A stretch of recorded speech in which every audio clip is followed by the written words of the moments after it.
Hi everyone and welcome back to my channel. This is a surprise video, or maybe not a surprise because I talked about it in my vlogs, but it is a surprise to me that I'm making this video. Because for a kind of read-along thing that is happening on the channel Bemuzed Bookworm, there is a read-along going on for the Winnowing Flame trilogy. This is a series I wanted to read for a very long time. It has been hyped up quite a lot by Elliot Brooks, so I have been really interested in it, and I couldn't pass up the chance to read it with other people as well. But it was not one of my like 5 series I wanted to read this year. And so I was debating, do I really want to add another series onto that list? But yes I do. So I started reading it, and then I felt kind of sad that I wouldn't be doing a series reading vlog about it, because I love doing these vlogs. I know that they're usually very long and so they're not very attractive to viewers, but I love doing them. So here we are. This is gonna be a Winnowing Flame series reading vlog. We're starting with the first book, which is called The Ninth Rain, and I'm now halfway through, so that's where we will start off. The way this works is that I will always talk to you about the first half of a book and then the second half, so when I'm halfway through and when I'm finished. And we'll do that with all 3 books, so you get the impression of how I like this series as I go through it, and for me that's really fun. I hope it's fun for some of you as well. I will tell you whenever I talk about spoilers, so you can avoid them if you haven't read the series. Most of this video will be spoiler free, but I usually do add in some spoilers with warning as well. So let's talk about The Ninth Rain. Now this series is a little bit hard to talk about just because it is quite complex. Basically, we are following a world that has been attacked by an outside force. It's not really clear what these are, the attackers, what they are, but they're called the Worm People. They do have like a fantasy name for them as well, but since I'm listening to the audiobooks, I can't always reproduce the names, so I'm sorry for that.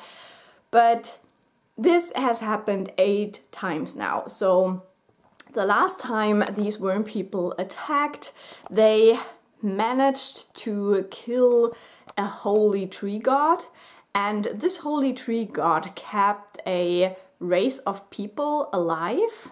They're called abhorrents, and because this tree god died, these abhorrents, who were almost immortal, they just started to struggle a lot, but they were basically the force who kept the worm people out of that world every time when they attacked.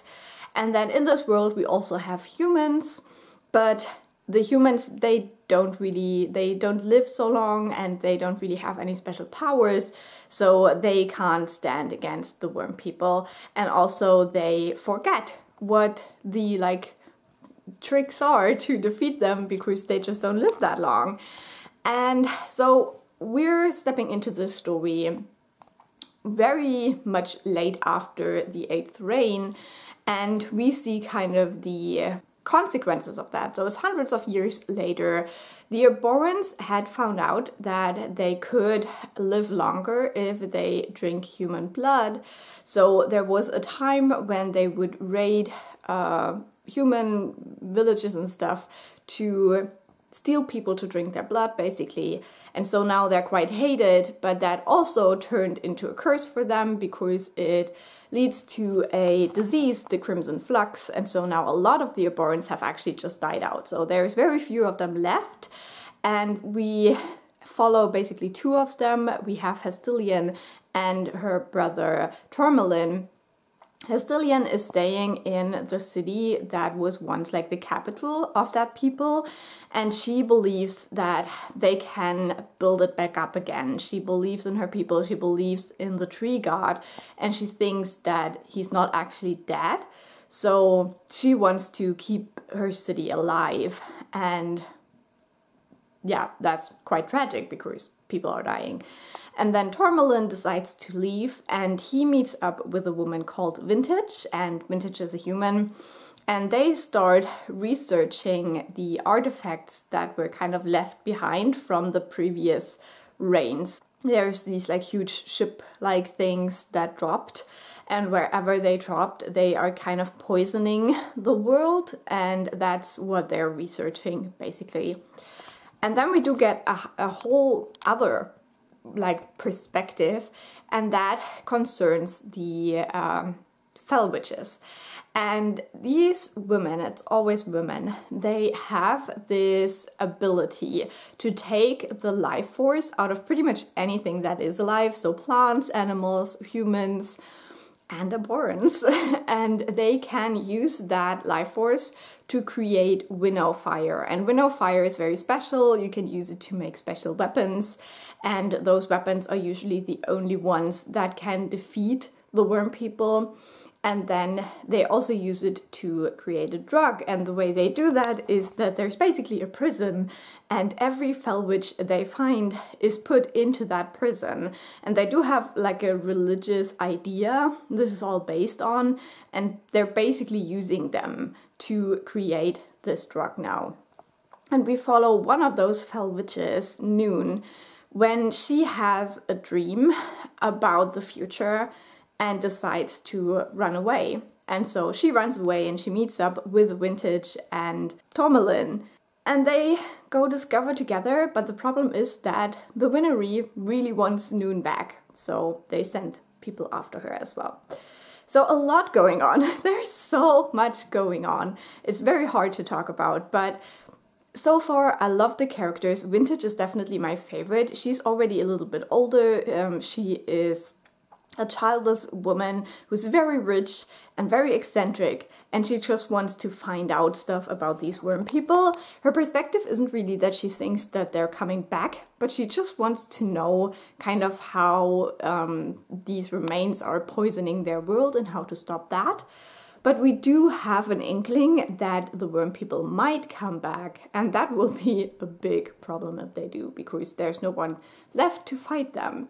And yeah, so Vintage is definitely my favorite.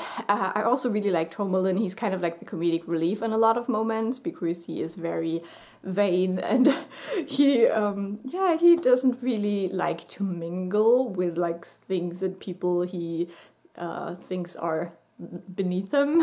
So yeah, and Noon is a very conflicted character because she was brought into the Winnery when she was very young, I think about 10 years old, and so she's a young woman now, but she basically has no life experience.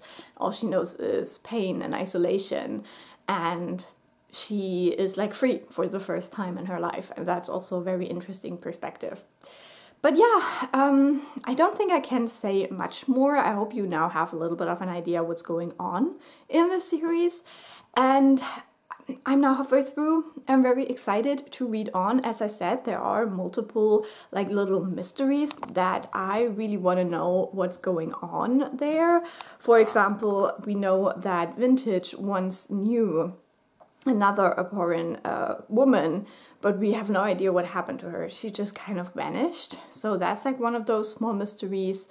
But yeah, there's lots more going on. I'm so intrigued. This is like a fantasy world where you can really sink into and just really delve deep, and I really enjoy that. I really like it. I loved the beginning. Now we had a couple of like battle scenes that weren't my favorite, so now I'm liking it a little bit, but I think that the ending is gonna be great. So we'll talk again when I've reached that point.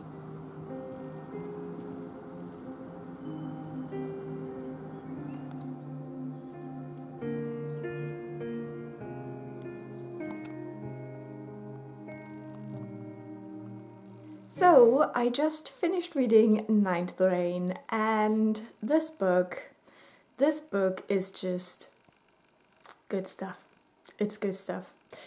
I decided to give it 4.5 stars. There is one thing I'm a little bit bitter about, and there's one thing that I think wasn't needed in the book that we could have cut out, and it would have been better for it. But it's really good, you guys, and you need to read this book. I'm not kidding, it's so fantastic. Like, this to me is what fantasy should be like. amazing characters, fascinating world building, and these like little mysteries, and you can kind of guess along what's actually going on and stuff. It was fantastic, and I'm so glad I read this book finally. I've had it on my wish list for so long. It's like embarrassing, and now I can't wait to read the rest of the series. But obviously I will, because I'm doing the read along and we have to wait a month before we read the next book. But oh well, I'll be fine. I'll be fine.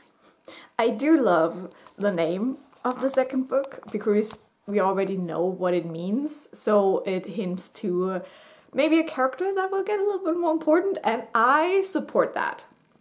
I support that. I'm ready. I don't know if I can say anything spoiler-free really about the second half of this book. I think that the middle was definitely a bit of a lull. There were some things that I would have cut out to just streamline it a little bit, because there is so much going on in this book, and I think there is just a part that we didn't need. Maybe we will refer back to that in a future installment in the series, and it will make more sense. It will serve a purpose. But for this book, it did not serve a purpose at all. It just made it a little bit more convoluted. And so, yeah, that's my criticism, that I think in the middle we could have plucked like one of the strings out and it would still have made a beautiful tapestry of a story. That was horrible. I'm sorry. I'm not a writer. You can see that. It was so great. I love these characters so much. I love the character arcs, like where we end up with our characters at the end is so exciting to me.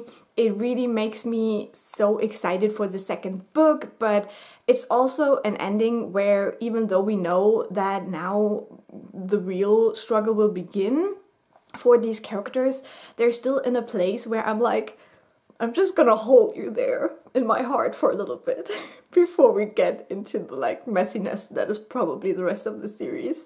Because, you know, it's not like an evil cliffhanger or anything like that. It is a very satisfying ending. And it's just overall so great. Like, what can I say? What can I say apart from read it? It's great and I love it. And yeah, I'm just so grateful that we had this read along to finally push me to read it. I'm so happy right now. Okay, so let's go into a couple of spoilers, because I have to talk about the part that I'm like very bitter about. So if you have not read this book, please skip over this. You can use the chapters to go to my spoiler-free thoughts on book 2. But for all of you who have read the series, maybe with the read-along, let's talk about this. Because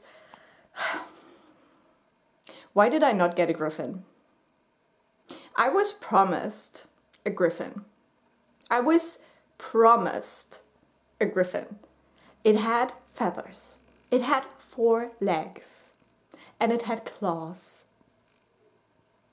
And it is on the fucking cover of the book. Like, why was it not a griffin? I was so sad. I was so excited because I love the idea of griffins. And I think they're so underrated and they need to be in more books. Why do we always have dragons in books? I mean, this is a dragon read along, but I'm sorry, I wanted a griffin so bad. Like, imagine you have this like motherly like war animal, and it is a griffin, like a wise old soul in a mighty body. But no, it was a dragon. It was a feathery dragon. A dragon with feathers. Is that like some kind of like woke T-Rex shit? Like, why does it have feathers? I was so disappointed. You can't even imagine. But yeah, as I said, it is a dragon read along. I should have guessed it. But I was like, but it is on the cover though. It is on the cover. I know it is on the cover. Why? But apart from that, I still think that the story was great. I did guess quite a lot of it because you can really see like the foreshadowing, like the way that Hest is talking to the tree god, and you're like, this god is shady as hell. you can totally tell. So I was like, okay, it's definitely the queen, because we know that there is, or there was like this last battle, and then the queen disappeared in a bora, and then the tree died. So obviously it had to be the queen within the tree, and that's why it died. And then yeah, that was like, I was guessing along, and I was like, oh, I see what you're doing, I see what you're doing. And it was just so satisfying and so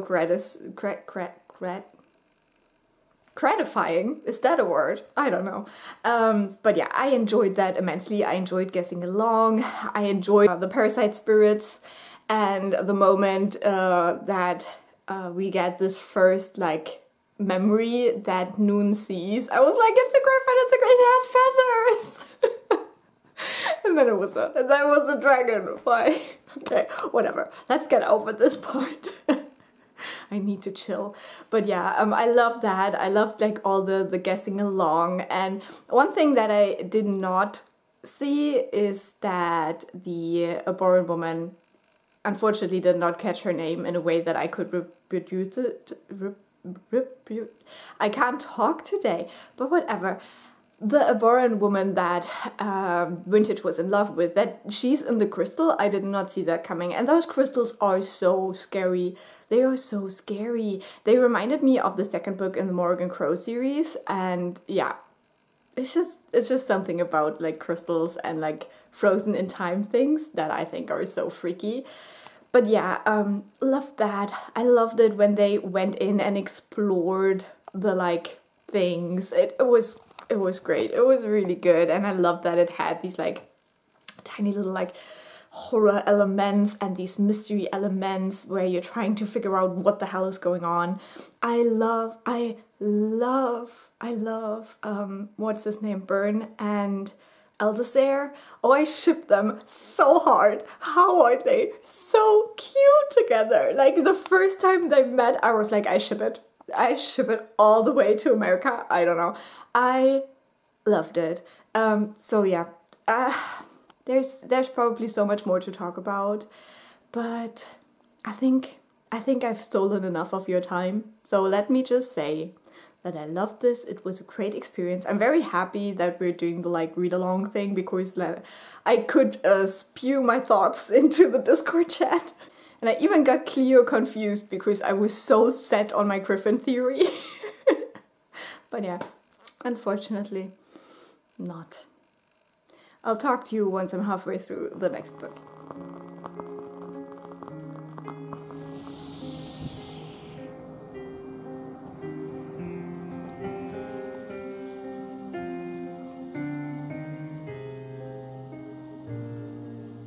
So I'm now halfway through The Bitter Twins. We are making some progress in this series again.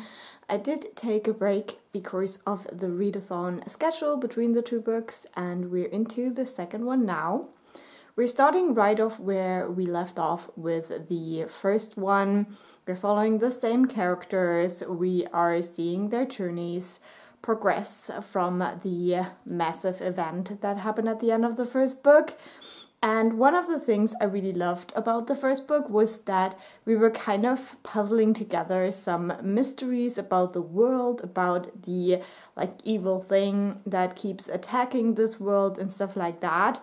And my worry was that the second book couldn't really keep that up because we got a lot of the answers. And so I was a bit worried that we don't have like new mysteries to take that place to discover the world more, and that it would turn more into kind of like a warrior fighting story. So far, I would say it is neither. We don't really have the like intriguing mysteries that we had in the first book.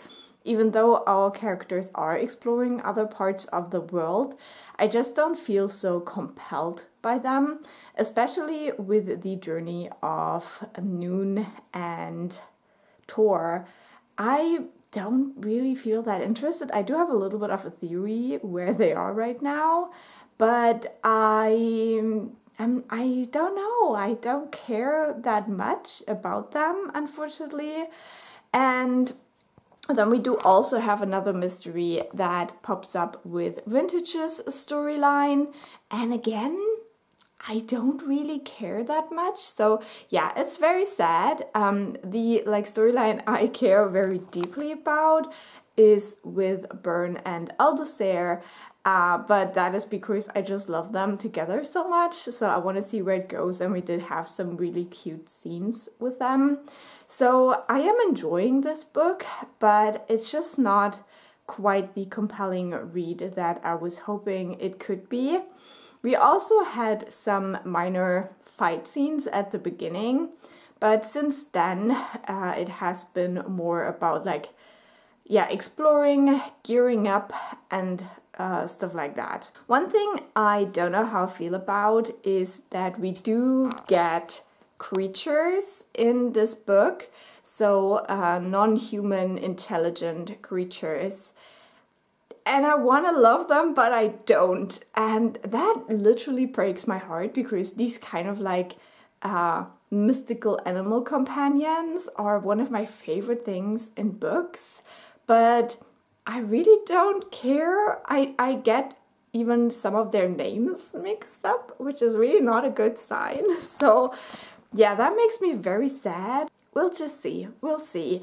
I think what the series continues to do really well is the exploration of grief and sadness because of what the Aborans suffered. I think that we explore more of that in this book. We have a new character called Ari that we explore some of that through. And then we also have another character that I can't really talk about without spoilers, but they also returned to Abora and learned what became of their family, and it's just really, really heartbreaking.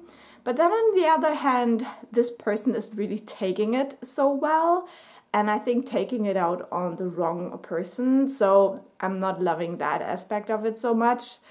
But yeah, I don't really know what else to say, except that I'm enjoying it, but I'm not loving it, which is, you know, sometimes when you hope for a 5-star read, that can be a bit of a disappointment. But I definitely have listened to quite a bit of this in a shorter amount of time, because I just really like to go back to this audiobook. So I try to put it on as often as possible. So that is a good sign. And I'm intrigued to see where the second half goes. And I think then we'll discuss a little bit more.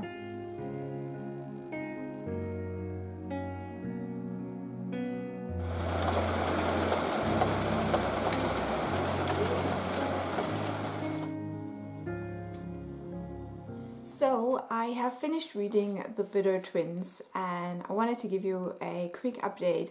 If you have watched my reading vlogs in May and June, you know that I had a tragedy in my family. So while I listened to the second half of this book, I was not in a good headspace. So this update might be a little bit of a mess and not very good, and I'm sorry for it.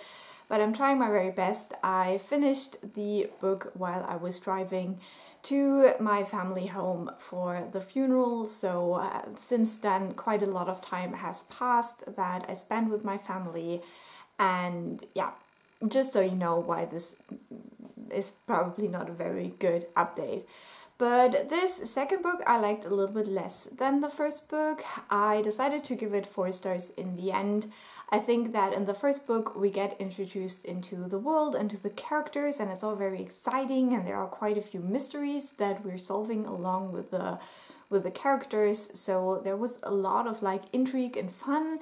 And while we do have a little bit of that in the second book as well, I think that it was just lacking in some of these aspects. First of all, we already know quite a bit about the world now, so we don't have that much mystery surrounding it anymore.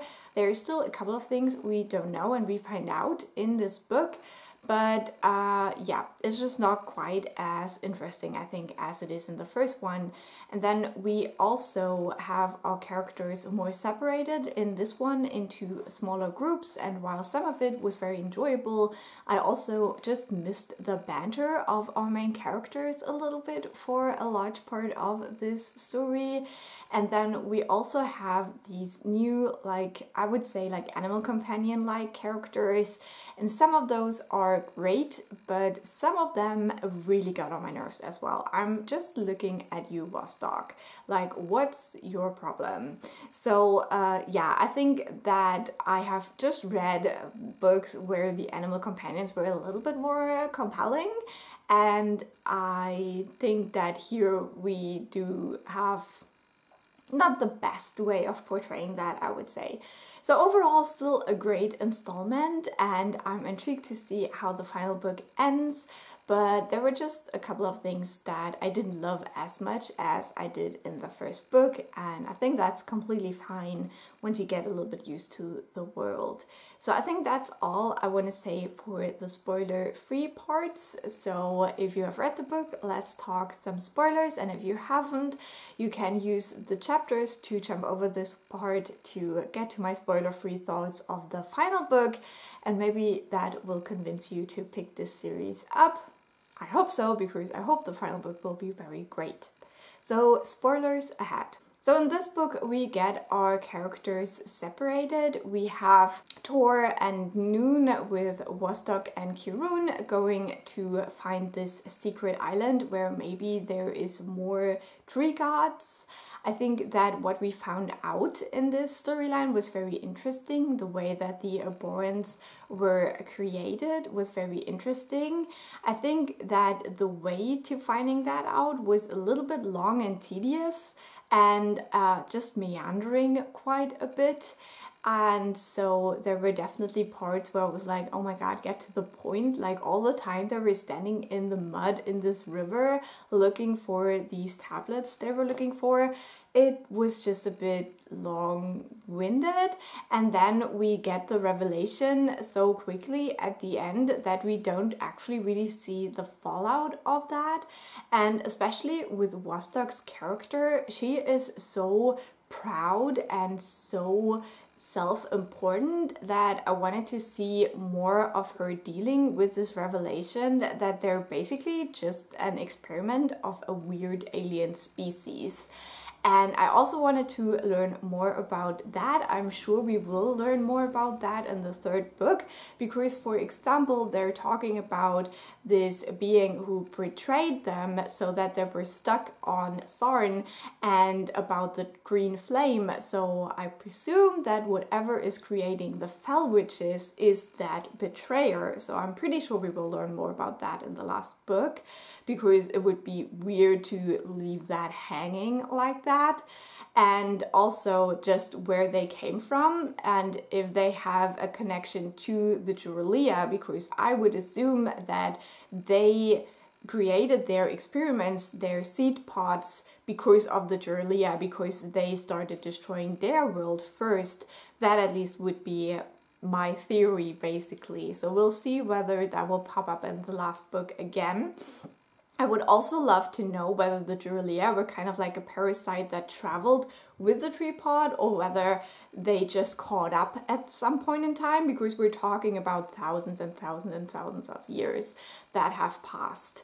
And yeah, so I found this to be an interesting revelation. Just the journey to that revelation was a little bit too long-winded for me. Then we have Vintage, who hurts her foot and then has to stay at the palace. I'm really sad to see the development of her relationship with whatever her name is, Nansima, and the way that they have lost touch even though they finally found each other. I think that is like a very, very sad progression of the story. I do understand why it is done, but I just want Vintage to find happiness, and she gave up so much to go looking for an anthema, and then to see her just disappear was very heartbreaking, especially the way it happened. And I think it is so interesting to see how some people despair and how Vintage is just so positive and so optimistic, and she's like really carrying this resistance against this newest Duralia attack, and I love Vintage to death. But I think because she was hurt and she couldn't really go anywhere, we do feel her frustration in her storyline. And then obviously we have the like criminals with what's her name, Tyranny, who come to Abora. And the way that even at their first meeting, Vintage is like, I feel something off here. And then she just goes and ignores it. And I'm like, that is not the Vintage I know. And so when they steal the pots, I was like, Vintage, you knew this was coming. It was so obvious. Why did it happen? And yeah, so that storyline, I just felt like Vintage is smarter than that. I'm intrigued to see what will happen with that, because now one of the pots is again missing and it could still be a war beast, so we'll see about this. And then last but not least, we have Burn and what's his name? You know, the other cute Aboran boy. I told you this was gonna be a shit update, but yeah, their story is so precious to me. And when Burn got the little like diamond thing implanted in his hand, I was so afraid, and I don't know. I feel for these two boys so much. I want them to be okay so badly. I loved that we got to see them like explore their feelings more in this book, and to take the first little steps together. And it's just so great, especially contrasting to Vintage's situation, where her love story is basically falling apart. So we have on the other hand this blooming love story of Burn and whatever his name is, and I love that. I love that so much. And I also really like their wolfies, the griffin and the wolf. I love them so much. And yeah, I'm intrigued to see what will happen to their story. The whole thing where they went to Burn's family was just so cute. It was so adorable and I loved it, and I need more of that. I need more of it, and I hope they will be okay. If they're not okay by the end of the book, I will cry. Now my battery is flashing, so we have to wrap this up. So at the end we have the death of Eri. Eri is one of the new characters, or what is the new character we get in this. And I must confess, because I was driving at this point and I was really wrapped up in my own feelings, it didn't hit me quite as hard as it probably should have. But yeah, it was definitely gut-wrenching. The whole storyline with Hestilian is mind-boggling to me. Like, I don't know what this woman is doing.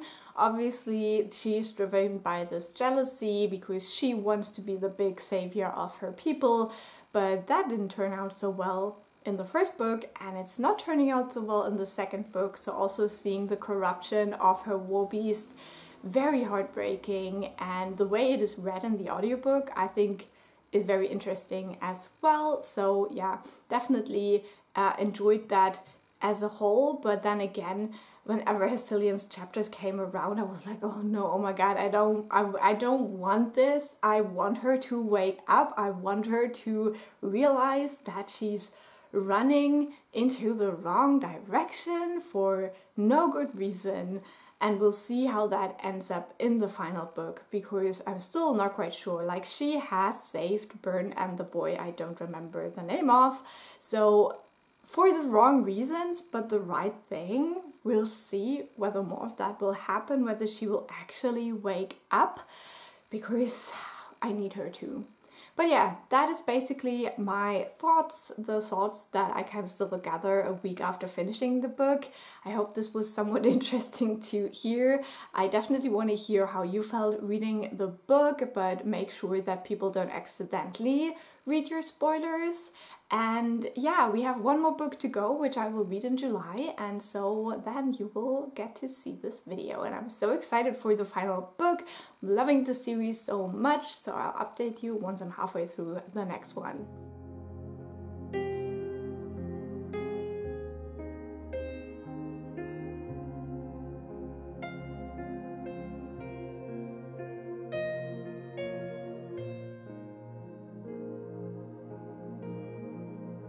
So I'm currently halfway through Poison Song, and I must say I'm really enjoying this last book again.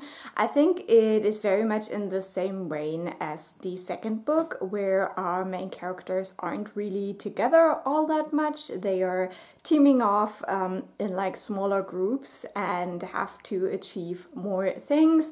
So I think if that is something that bothered you in the second book, that will probably also bother you in a third one, but I'm fine with it. I have come to terms with it, and I can appreciate it if the characters have to go on journeys where they literally can't go together. So for example, we have a lot of like character development with Noon, because she has to take her own journey to figure out her past and her future and who she is as a person, and that's something she couldn't do with the others around. And similarly, we do have a journey that Thor has to go on that is very much like yeah, challenging for him, but because he's someone who doesn't really accept help easily, it's a struggle. And we also do get a new character, and there is some shipping going on for me with that new character. I do have an idea where it is going, and I very much support it. If my hair looks a mess, it's really hot. It's really hot today. It's a hot day. I'm sorry. But yeah, I just wanted to quickly update you that I'm thoroughly enjoying the third book of this series. I am very intrigued to see where it goes, because we do have some developments that are very dangerous for some of our characters, and I'm not quite sure whether there will be kind of like a way out for these things.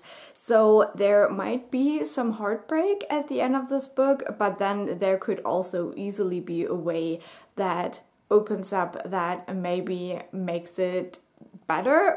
It's hard to say without spoilers, but there are some things that right now seem very, very threatening and dangerous, but maybe there is a way out.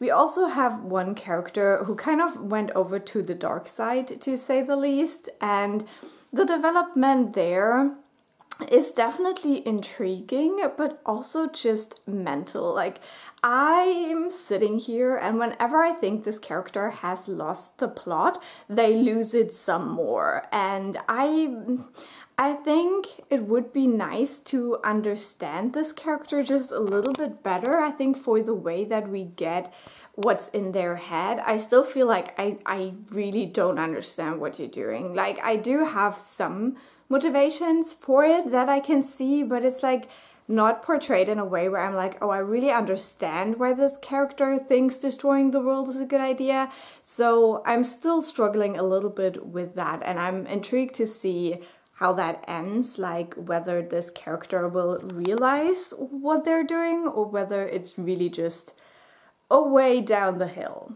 So we'll see.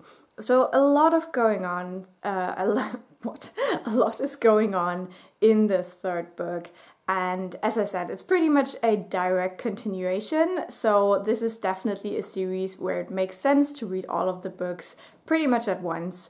Definitely a marathon-worthy series, which I love and enjoy. So I think I will be back when I have finished the final book with my final thoughts. I can't believe this journey is coming to an end, and yeah, I'll let you know how it goes. Also, just one more quick note. I was listening to it last night before going to bed, and I did not anticipate giant creepy spider monsters. So thanks for the nightmares.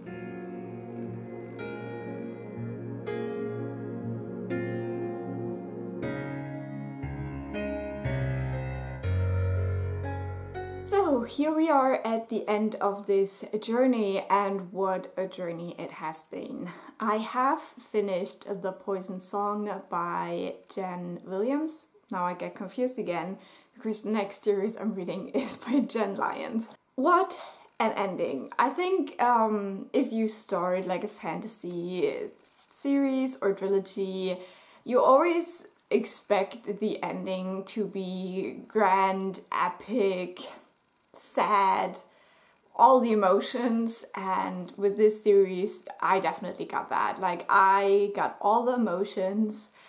There is happiness, there is sadness, there is like this melancholy of a fantastic journey coming to its end. Obviously for me as a reader, not for the characters who have to suffer through quite a lot in this series. But this was so satisfying. It was an amazing ending to this series, and just overall I think this series has a very good quality throughout. I did like the second book the least, just because some things I mentioned before, but the dip was not really that bad. So I'm giving this last book 4.5 stars again. I probably should give it 5 stars, I don't know. I'm just a bit stingy with that. But it was really, really good, and I think the series is really, really good, and I'm definitely intrigued to see what this author will do in the future. I know that there are new books, but I think it's going to be a series again, and you know me, I always wait until a series is finished if I can. So yeah, what can we say about this final book apart from it is an epic, amazing ending to a fantasy series. Everything you want is going to be there.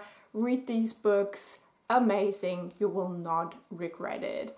And if you have similar taste to me, obviously there is probably people who don't have similar taste to me and who don't agree, but I think if your tastes are similar, you will not regret reading this series at all. I'm very thankful to Cleo. I will link her channel down below because she hosted this read-along, and this is what pushed me to read these books this year.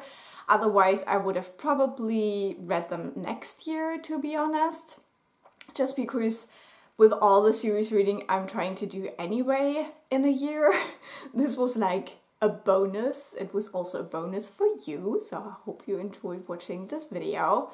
And yeah, I'm just happy. I'm happy, I'm sad, I cried at the end a little bit.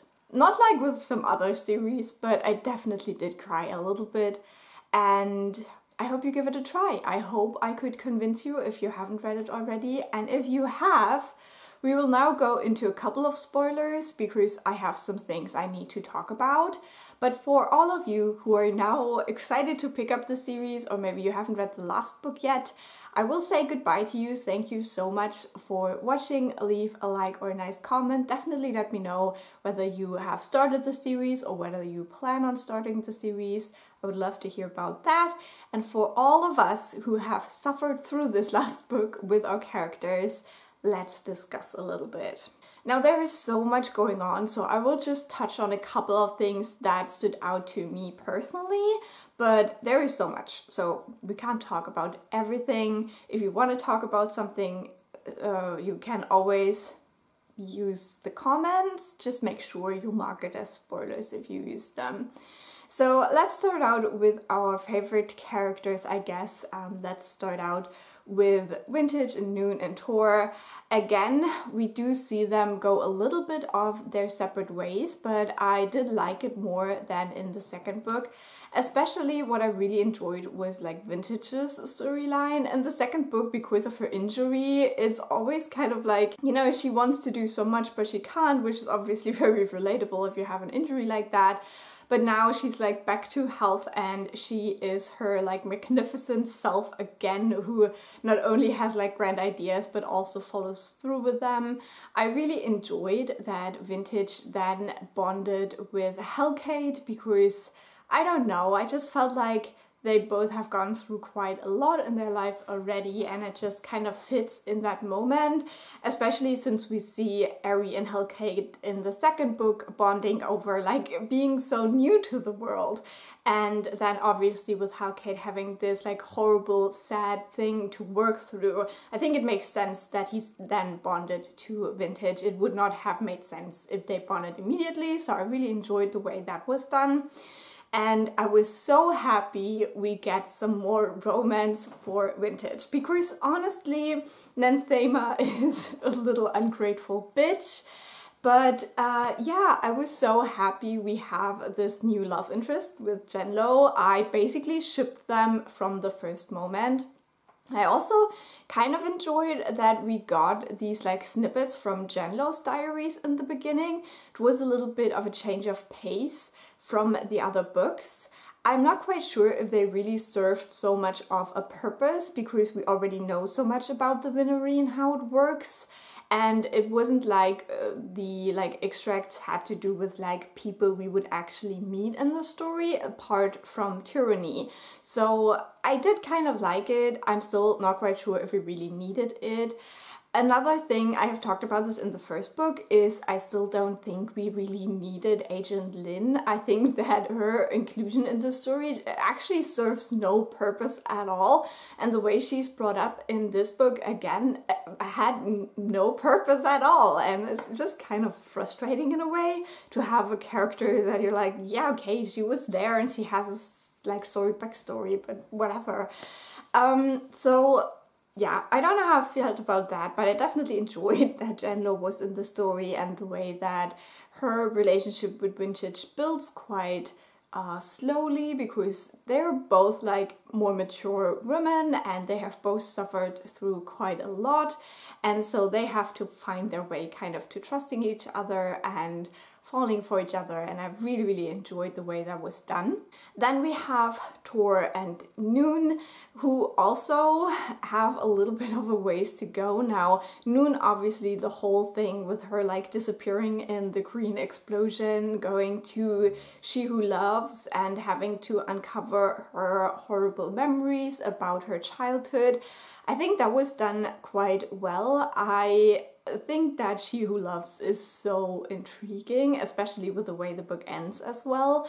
And yeah, I just really enjoyed that, even though I felt like it dragged out a little bit too much. Like, it definitely helped to show who Noon is and what's important to her and how she reacts to certain things, but I still felt like it was a tiny bit too long for my taste. And then also, I think like when she's there, she has this moment when she's like, oh, she's so worried that now people won't be able to love her because of the terrible things she has done, and then it is never brought up again. Like, she joins the others again and everyone's like, yeah, we know you killed everyone, whatever, and her inner monologue never goes back to that place. I thought that was a little bit sad, like kind of a missed opportunity to really deal with this question of, can people love you for who you are, even if they know how you got to be that person, kind of? Because obviously we all go through terrible things in our lives, and it's not necessarily what defines us, and even if it does, it can be something that makes us more lovable to others. So I would have liked to see more discussion of that, but it was kind of cut short by all the we have to save the world kind of things. With Tor, I think I was quite intrigued by this idea that he gets the Crimson Flux. I think with the way the story goes, you kind of expect the tree god to produce sap again. It's not, I wasn't quite sure how it would work, but I was very certain it would work, and I was correct in the end, even though I loved the way that was explained. Loved that. Brought me to tears. I did cry. But yeah, I don't know, like at first when he had like the first thing is when they get attacked by the like weird big frogs, and I was like, oh, he's just been poisoned, and then it's like, oh no, it's the Crimson Flux, okay. So I don't know, did we really need that? All his like moping around, being a little bitch about it, I don't know. I thought that that was like very predictable in a way, but still I really love Tor, and I especially love the way that he's interacting with Kurun in this last book, the way they came like from the second book to this one. It's really beautiful to see that they grow so close and they just know each other so well. It's with all the Warbies. I think in the second book I was a little bit frustrated because they have this bond, but it's like still all like a big mess. And in this book we definitely see that they just needed time to also get to know each other, that, you know, human connection is not only about this bond that they have, but about building a relationship. And I think in the end I really appreciate that it was done in this way, even though I was like slightly frustrated with it in the second book. So that was something I really liked. Obviously we have the whole like Noon is dead drama thing in the middle, where we already see the characters kind of reacting to the possibility that she might be dead or gone or whatever, because we don't know where she is. We know, but the characters don't. So when she died at the end, like for real, I don't know how I feel about it. I really don't. I think I like the way they wrap it up with She Who Loves at the end. Like that definitely brought me to tears so much, the way that she realizes that there is more to this world and that she can participate in a different way and learn more about this world, instead of like sitting in her weird little castle and giving her weird little gifts to the strongest in society. So yeah, I don't know. Did Noon have to die? I would love to hear what you think in the comments. Like, did you think it was necessary? Because it's not really picked up in a way. Like, we know that Tor is being like a dramatic bitch about it again, but like apart from that, we don't really see the grief. We only saw like what happened the first time they thought she was dead. So I don't know, I'm a bit conflicted. I'm a bit conflicted, to be honest. Now let's go over to my like favorite two little bubble bears in the world, Altasair and Burn. Burn really put me through a lot in this book. Like he is put through a lot in this book, and I suffered every second of that because I was like so worried. Like he would be one of those characters where you can see him die in a way, but I was like, you just can't. If you let him die, this is a 2-star book for me. And so yeah, I was so worried about him, like all of the like memory things and the queen trying to understand what makes human connections and stuff like that. It was just so heartbreaking. I love Burn so much. And I'm a little bit sad that we don't get to see them at the end. Like we do hear about Vintage's future adventures. We do see She Who Loves. We hear what's going on with Tor from a distance, kind of. But we don't get the cute like happy ending that we deserved with Altasair and Burn. Like I would have given anything to have, or maybe just a little idea for the author. Just give us a little novella about how they get married and live with like Burn's family, and like, you know, that would, please, I would love that. I don't even know if they're still alive, to be honest. Like I lost track. Like a lot got destroyed in this book, and the reason for that is Hestilian. And with Hest, I'm still like so conflicted. Because I think what I've come to realize in this book is that I do not like villain POVs. I did not like it in the Devabad trilogy, where we get kind of a villain POV. I did not like it in the Drowning Empire series, where we get a villain POV. It's just not for me. I don't know, if I read a series where everyone is on the good side and one character is not, I don't like it. I think if I have multiple like POVs, I like them to be different. Like I don't like it when there's just like this one villain POV and through that we just see the villain side. It just doesn't work for me. If there's like this clear cut like sides, I just don't like it. So I was struggling with Hess's storyline quite a lot, and I still don't really understand what was going on in her head, to be honest. Starting with her killing the boy at the roots of the tree, it is already kind of like, okay, like this is a character who is kind of unhinged, and I do like that, but I still feel like we see her so much in this series and none of it makes sense to me. Like the development of her character is like, why? How? Why? So yeah, I don't know. I don't really love it. I also don't really like the way that ended, like the way she just left to wander the world or whatever, and like she destroyed so much, so many people, and she's just like, oh, I'm gonna exile myself, bye. I don't know, it just wasn't for me. Hest is like, no, not for me, unfortunately. This was so much, this series is so much. I love the world that is built, the mythology, the Jurelia. I love what we learned about them, how they function. I love what we learned about She Who Loves in this last book. The way that she was used and abused by the Abhorrents, and yeah, just the way she saved the tree god in the end. Don't get me started. It was beautiful. So yeah, I really enjoyed this. I think that it is an amazing series. I'm so glad I've read it. I will definitely keep thinking about this series for a while, and it's one of my like favorite fantasy series now for sure. And I hope you enjoyed coming on this journey with me. I hope it was entertaining. I hope I didn't forget to talk about anything like super relevant. Have a great day.